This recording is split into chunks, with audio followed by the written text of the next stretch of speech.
নমস্কার, কেমন আছেন সবাই? আজকে আমি একটা নতুন রেসিপি নিয়ে এলাম, হোমমেড শাহি মশলার গুঁড়ো। চলুন রেসিপিটি দেখে নিই। প্রথমে লাগছে ছোট এলাচ 8 গ্রাম, দারচিনি 10 গ্রাম, জয়িত্রী 2 গ্রাম, লবঙ্গ 1 গ্রাম, আর লাগছে জায়ফল, কিন্তু পুরোটা দেব না, অর্ধেক দেব।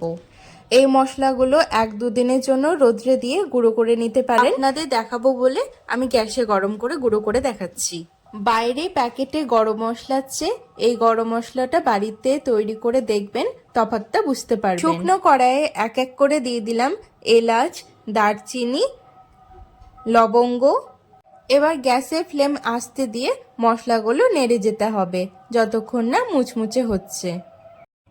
এই মশলা আমিষ নিরামিষ যে কোনো রান্নাতে অল্প ছড়িয়ে দিলে তার স্বাদ হয় দ্বিগুণ। নাড়তে নাড়তে দেখুন কালারটা কত চেঞ্জ হয়ে এসেছে। এবার 1 গ্রাম জয়িত্রী দিয়ে দেবো। এক একটা মশলা এক এক রকম টাইম নেয় ভাজতে, তাই সেই মতন করে দিয়ে দেবো। জয়িত্রী দিয়ে খুব বেশিক্ষণ ভাজার দরকার নেই, একটু নেড়ে চেড়ে নিলেই হবে। এবার অর্ধেক জায়ফল দিয়ে দিলাম, দিয়ে একটু নেড়ে চেড়ে নিলাম।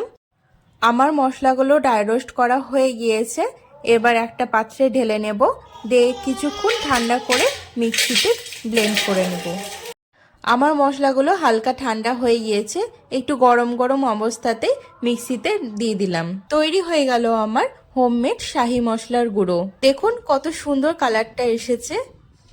আজকের রেসিপিটি আপনাদের কেমন লাগলো অবশ্যই কমেন্টে জানাবেন।